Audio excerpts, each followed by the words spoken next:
Assalamualaikum warahmatullahi wabarakatuh. Hai teman-teman semuanya, selamat datang kembali ya di channel Studio Horor.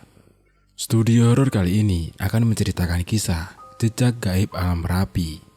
Cerita misteri kali ini bersumber dari Dio Seta. Jejak Gaib Alam Merapi. Gunung Merapi, sebuah mahakarya dari Sang Maha Pencipta yang berdiri kokoh dengan keangkuhannya. Ini kedua kalinya aku mencoba menaklukkan gunung ini. Setelah sebelumnya aku gagal karena sebuah gangguan yang membuatku tersesat ke sebuah desa. Ketika mendengar rencanaku untuk mendaki Gunung Merapi sekali lagi, Rama dan Yanto memaksa untuk ikut menemaniku. Mereka merasa bertanggung jawab membawaku ke puncak gunung ini. Danan, nih pegang. Sebuah HT dan handphone satelit diserahkan oleh Rama kepadaku. Apaan sih ini? Niat banget kalian? Tanyaku yang sedikit heran. Sudah, pegang saja. Kamu kan sensitif. Jadi kalau amit-amit terjadi apa-apa, kita nggak akan kehilangan kamu lagi. Lihat nih, aku sama Rama juga pegang. Ucap Rama meyakinkanku. Wah, perhatian banget kalian. Tenang saja. Aku sudah semakin memperdalam ilmu batin. Harusnya kali ini tidak ada halangan yang berarti. Balasku mencoba menenangkan mereka berdua. Iya, kita percaya kok. Tapi dari kejadian dulu kami belajar, tidak satupun gunung yang bisa diremehkan. Semudah apapun pendakiannya, kita harus bersiap sesuai prosedur. Jelas, Yanto. Kami tidak memperpanjang perbincangan kami lagi. Dan segera melakukan registrasi di pos dan mulai memasuki jalur pendakian. Terlihat juga beberapa pendaki juga yang sudah memulai pendakian mendahului kami. Sepanjang awal pendakian, kami membicarakan tentang masa lalu semasa kuliah. Ternyata walaupun sudah berpisah, mereka masih sering janjian untuk melakukan pendakian. Namun sudah tidak se-ekstrim dulu. Selangkah demi selangkah kami lalui. Kondisi jalur pendakian Gunung Merapi memang didominasi dengan jalan menanjak dan bebatuan. Kami sampai di shelter pertama saat maghrib. Walaupun belum terlalu lelah, kami tetap berhenti untuk menyempatkan waktu untuk beristirahat dan menunaikan kewajiban kami sebagai makhluk ciptaan yang maha kuasa. Matahari mulai terbenam, langit pun mulai terlihat gelap. Kami melanjutkan perjalanan dengan penerangan dari lampu senter. Selama perjalanan tidak ada halangan yang berarti. Sampai setelah melewati pos pertama, Rama yang berjalan di depanku terlihat berhenti. Memang dari tadi aku merasa ada yang aneh. Entah mengapa sepanjang perjalanan terasa sepi. Tidak ada suara jangkrik atau binatang malam maupun pendaki lain. Rama, kenapa berhenti? Tanya Yanto memastikan keadaan Rama di depan. Itu apa, Danan? Ucap Rama dengan suara yang bergetar. Aku berlari menyusul Rama. Rupanya di hadapan Rama berdiri sesosok makhluk hitam besar membelakangi kami. Ia menoleh dan memamerkan matanya yang merah dan taring yang keluar dari mulutnya. Segera aku mengambil posisi terdepan dan mendahului Rama dan mendekat ke arah makhluk itu. Namun makhluk itu menghilang tanpa jejak seperti asap. Danan, gimana? Rama menanyakan kondisi di depan padaku. Enggak apa-apa. Mungkin cuma penunggu hutan ini. Jawabku yang memang belum tahu persis tentang apa yang aku lihat. Kami melanjutkan perjalanan. Namun entah mengapa, aku merasa setelah kejadian tadi, jalur yang kami lewati semakin gelap. Lebih gelap dari biasanya. Bahkan senter kami pun tidak dapat menerangi seluruh jalan. Danan, benar ini jalannya? Tanya Rama yang masih mengikuti dari belakang. Harusnya benar. Toh dari tadi nggak ada jalan lain. Jawabku. Walaupun jalan yang kami lewati sudah sesuai rute, namun entah mengapa, kami terhenti di depan sebuah hutan tanpa ada jalan setapak seperti biasanya. Rama, jalan setapaknya habis di sini. Berarti kita harus masuk hutan itu. Tanyaku pada Rama. Iya, Danan. Dulu kita emang lewat hutan sedikit, tapi kok kayaknya beda sama yang sebelumnya ya? Jawab Rama padaku. Ya sudah, gantian aku di depan. Mungkin aja aku ingat. Yanto menawarkan diri untuk berjalan di depan memandu kami. Semenjak memasuki hutan, suasana menjadi sangat berbeda. Cahaya bulan hampir tidak bisa masuk ke hutan ini. Hanya penerangan dari senter kamilah yang membantu kami untuk mencari jalan. Kami berjalan menelusuri gelapnya hutan, tapi entah mengapa, perjalanan kami terasa lama sekali, tanpa ada tanda-tanda ujung dari hutan ini. Danan, kamu gak merasa ada yang aneh? Tanya Rama padaku. Iya, kita udah jalan lama, tapi kenapa gak ketemu ujung dari hutan ini ya? Aku setuju dengan Rama. Emang kamu tahu kita diisengin apa enggak? Kali ini Yanto mencoba memastikan padaku. Kalau ada yang isengin kita, aku pasti sudah sadar. Tapi memang aneh, di gunung yang biasanya banyak makhluk gaib, di hutan ini malah tidak ada sama sekali. Ceritaku pada kedua temanku itu. Kami menyudahi perbincangan kami dan mulai berjalan lagi. Entah berapa jam perjalanan, hingga lampu senter kami mulai meredup. Saat diselimuti rasa lelah, kami mulai merasa gelisah. Angin dingin yang berhembus merubah suasana hening ini menjadi semakin mencekam. Api? Itu ada api, Danan? Ucap Yanto yang melihat seperti cahaya dari dalam hutan yang masih cukup jauh. Kami merespon ucapan Rama dan mempercepat langkah kami. Yanto, tunggu. Semakin dekat dengan nyala api itu, perlahan aku mencium bau yang cukup aneh. Kenapa, Danan? Tanya Rama. Bau melati, hati-hati. Jawabku dengan singkat. Terlihat mereka memahami maksudku dan mulai melangkah dengan hati-hati. Saat kami sudah mulai dekat, aroma melati itu semakin pekat. Cahaya api yang kami lihat semakin dekat. Namun bukannya berasal dari api unggun. Rupanya api itu berasal dari beberapa batang lilin, yang di tengahnya terdapat bunga dan kemenyan yang disusun seperti sesajen. Danan, apaan ini? Yanto merasa takut dan terjatuh ke tanah. Ini ritual klinik, berarti seharusnya ada pelakunya di sini. Aku menoleh ke sekeliling, namun hutan ini terlalu gelap. Sebelum sempat menemukan sesuatu, terdengar langkah kaki mendekat dari balik cahaya lilin tersebut. Dari dalam kegelapan, terlihat sosok makhluk kurus berambut panjang merayap menjilati bunga-bunga yang disajikan di sana. Seolah menyadari kehadiran kami, ia menengadahkan kepalanya dan melirik kami dengan matanya yang hitam. Apa itu, Danan? Teriak Yanto yang ketakutan. Demi alas toh, tapi pasti ada yang manggil makhluk itu ke sini. Lebih baik kita pergi, ucapku pada Rama. Belum sempat melangkah, terdengar suara seseorang dari belakang makhluk itu. Kalian tidak bisa pergi. Saat ini, aku mulai merasakan bahaya. Demit-demit yang aku lihat sepanjang jalan, dan bahkan memakan sesaji ini, belum ada yang membuatku gentar. Namun saat suara itu terdengar, situasi di hutan ini berubah semakin mengerikan. Suara sebuah benda yang jatuh di dekat Yanto. Ia menoleh ke arah benda yang jatuh tidak jauh dari tempat ia terduduk. Tangannya mencoba meraihnya, namun ia mengenali tekstur yang ia pegang. Penyesalan sudah terlambat. Saat ini sebuah kepala manusia tergenggam di kepalanya dan mulai menoleh ke arah Yanto. Tolong. Suara itu terdengar dari kepala dengan wajah yang penuh luka yang sudah membusuk. Matanya yang bolong sudah dipenuhi oleh banyak sekali belatung.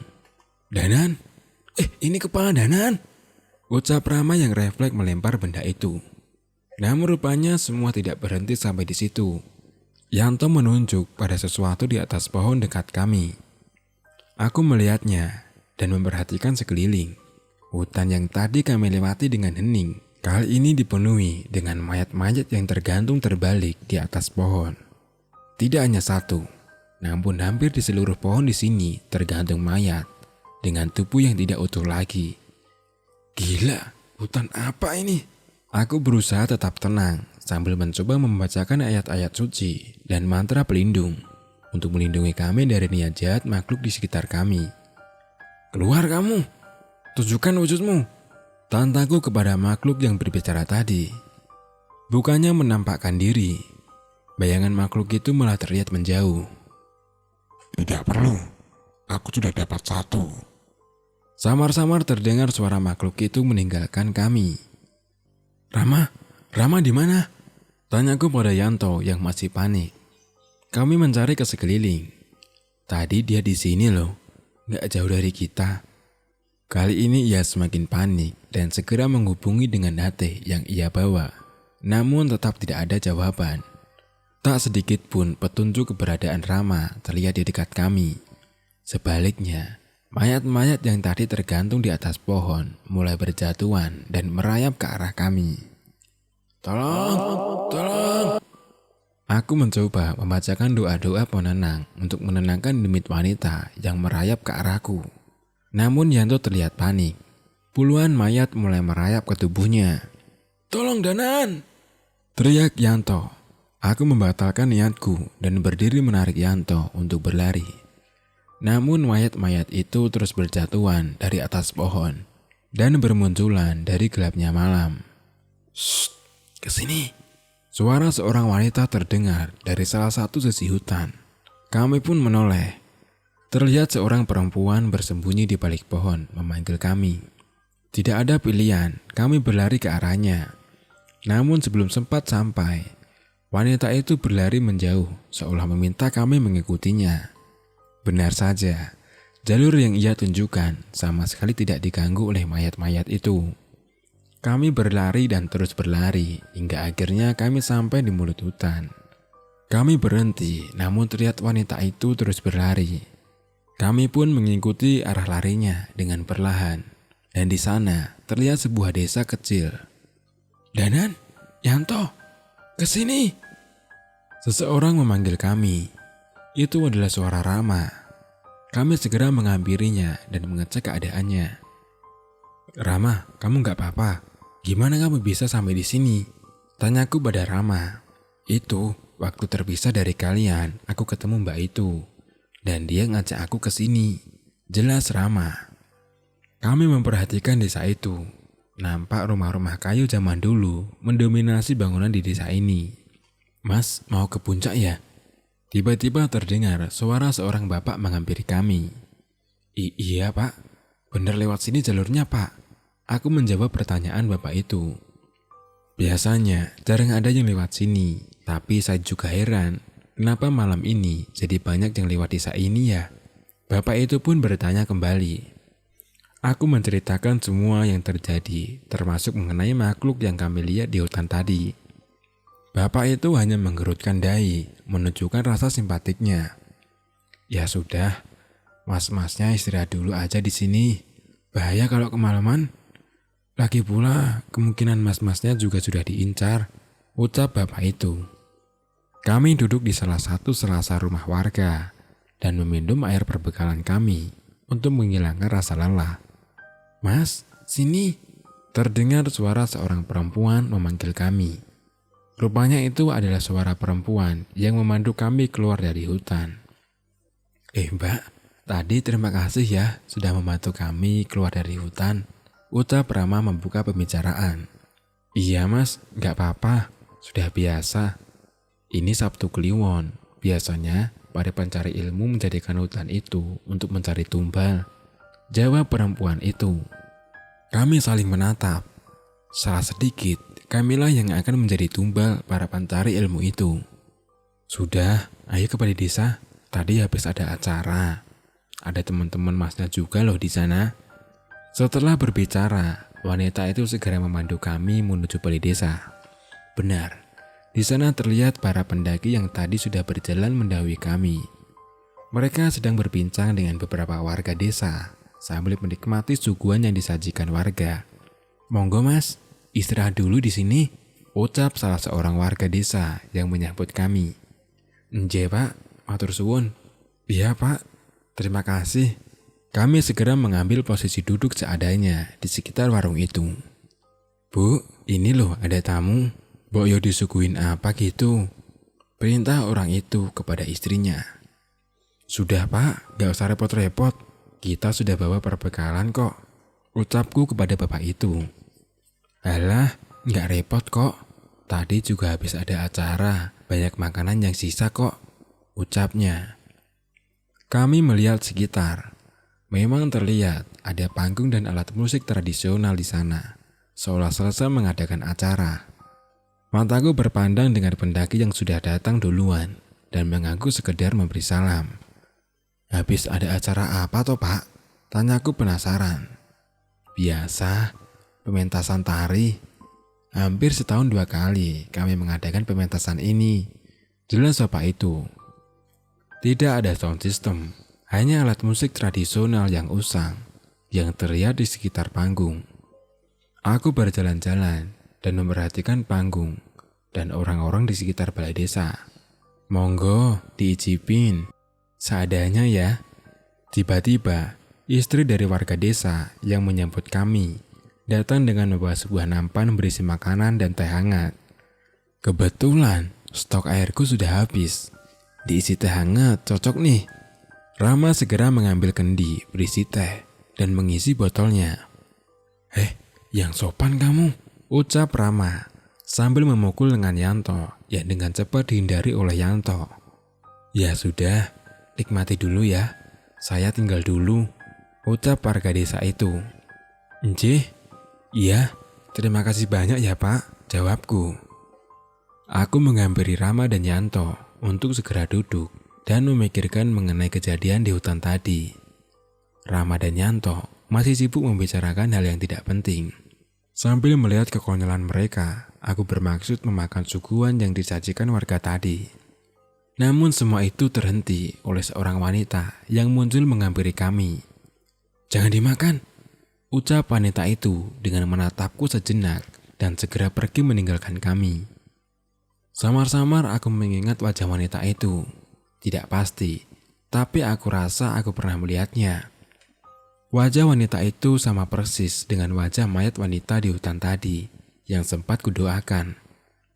Rama, Yanto, ayo kita pergi dari sini. Kali ini aku yakin ada yang tidak beres juga dengan tempat ini. Kenapa emangnya Danan?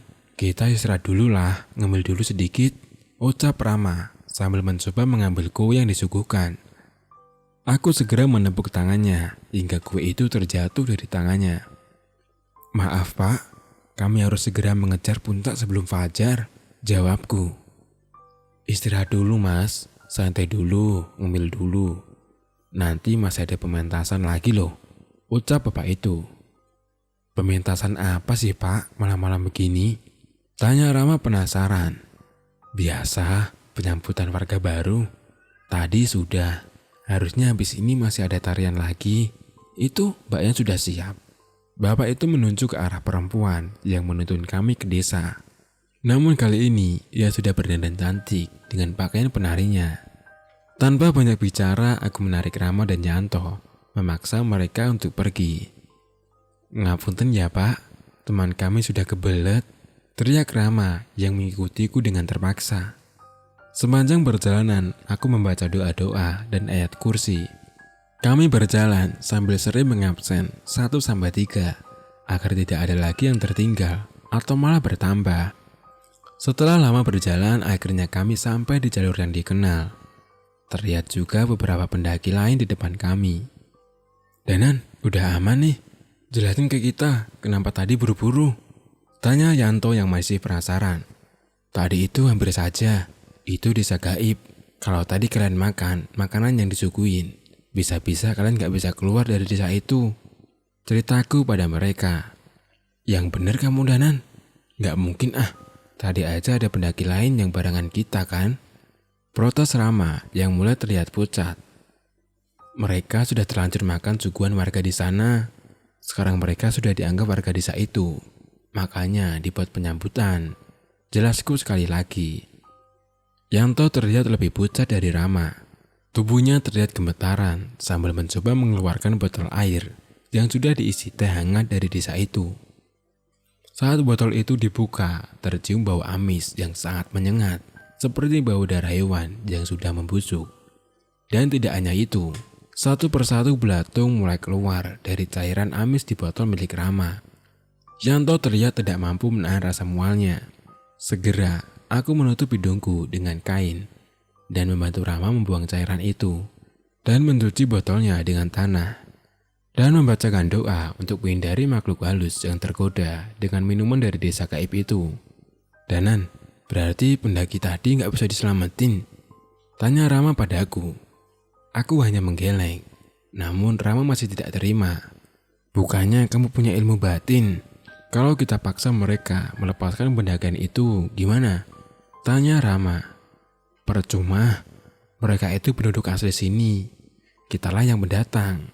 Sekarang pendaki itu sudah menjadi warga desa gaib itu dan hidup bersama mereka. Tidak ada yang bisa aku perbuat, setidaknya dengan kemampuanku saat ini. Aku mencoba menjelaskan kondisinya pada Rama. Berarti, seandainya ada orang yang lebih hebat, mereka bisa diselamatkan. Tanya Rama sekali lagi. Mungkin bisa. Saat kita turun, kita sampaikan kejadian ini pada juru kunci. Seharusnya ia mempunyai wibawa yang cukup untuk meminta pendaki itu kembali. Rama mulai mengerti, dan Yanto pun sudah mulai tenang. Kami melanjutkan untuk berjalan kembali dan memutuskan membuka tenda di pos pasar Bubra bersama pendaki lainnya. Danan, katanya pasar Bubra juga angker. Katanya ada pasar gaib gitu ya? Tanya Rama yang mulai jadi penakut karena kejadian tadi. Iya, tapi hari ini bukan pasarnya. Tenang saja. Jawabku menenangkan mereka. Kami beristirahat dan menghabiskan sisa malam untuk tidur di tenda dan memasang alarm menjelang subuh untuk segera menjemput puncak Merapi yang gagal kugapai beberapa tahun lalu.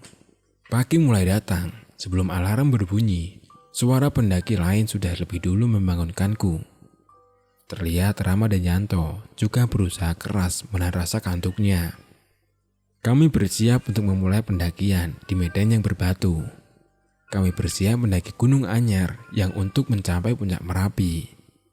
Aroma belerang mulai tercium dengan udara dingin yang selalu berasap. Hingga akhirnya kami sampai di puncak di mana terdapat tempat datar yang cukup luas, tepat di bawah puncak Garuda. Tepat saat matahari terbit, sebuah pemandangan yang luar biasa terlukis di hadapanku. Kemegahan gunung-gunung terindah di Jawa Tengah terlihat di sini. Indahnya Gunung Sindoro, Sumbing, Pegunungan Dieng, dan Gunung Slamet terlihat di horizon barat. Megahnya Gunung Merbabu yang dapat dilihat di sebelah utara, dan Gunung Lawu di sebelah timur yang terlihat berdiri kokoh. Sungguh sebuah keagungan ciptaan yang maha kuasa yang tidak henti-hentinya aku kagumi.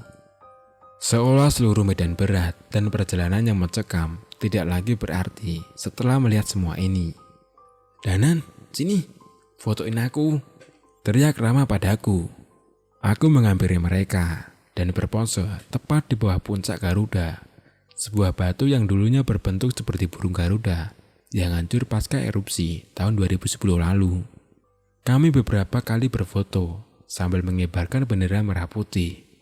Sebuah kebanggaan atas keindahan alam yang dimiliki oleh bumi pertiwi ini. Ram, nanti fotonya cetakin yang banyak ya, pintaku pada Rama.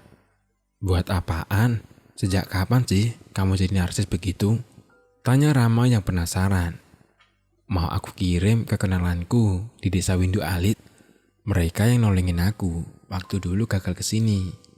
Jelasku pada Rama. Rama mengerti dan mengangguk tanpa bertanya lagi. Setelah puas beraktivitas di puncak, kami segera turun mengikuti alur pendakian lainnya. Dengan jalur yang terang, hampir tidak ada halangan untuk melewati jalur untuk turun. Sesuai rencana kami mampir ke pos registrasi dan menceritakan kejadian kami di desa gaib. Rupanya, kejadian ini pernah terjadi beberapa kali. Beberapa fotokopi KTP ditunjukkan kepada kami untuk mengidentifikasi pendakian yang kami ceritakan. Kami menunjukkan yang kami ingat dan apabila 1 kali 24 jam pendaki itu tidak kembali, mereka akan meminta tolong juru kunci untuk mencarinya. Baru saja mendapat sinyal, suara handphoneku berbunyi. Woi, Danan, Di mana sih kamu? Susah banget ditelepon. Itu adalah suara Cahyo, rekan kerjaku di pabrik gula milik Pak Likku. Di Merapi nggak ada sinyal. Maaf ya, jawabku pada Cahyo. Merapi, nyari ilmu apa lagi kamu? Tanyanya dengan heran. Alah, ini loh, bareng teman-teman kuliahku. Ya udah, kalau udah beres cepat pulang ya. Ini, di pabrik gula ada masalah lagi. Aku sama Pak Lik butuh bantuan. Jelas Cahyo. Aku mengiyakan perkataan Cahyo. Jika Cahyo sudah meminta tolong, berarti ia benar-benar kesulitan. Rama dan Yanto terlihat berkeliling mencari sarapan. Setelah kami berpisah dan kembali ke aktivitas kami masing-masing, aku cukup senang. Setidaknya walaupun cukup sibuk, mereka rela menyempatkan waktu untuk memanduku ke indahnya puncak Gunung Merapi yang tidak akan pernah mungkin kulupakan. Selesai. Terkadang, kita perlu meninggalkan gadget kita dan pergi menjelajahi negeri ini untuk bertemu orang-orang baik di setiap daerah yang kita kunjungi. Indahnya alam negeri ini yang mampu membuat kita merasa takjub, serta orang-orang hebat yang menjaganya. Terakhir dari saya, mohon maaf apabila ada salah kata atau ada cerita saya yang menyinggung. Semoga menghibur dan selamat mendengarkan. Wassalamualaikum warahmatullahi wabarakatuh.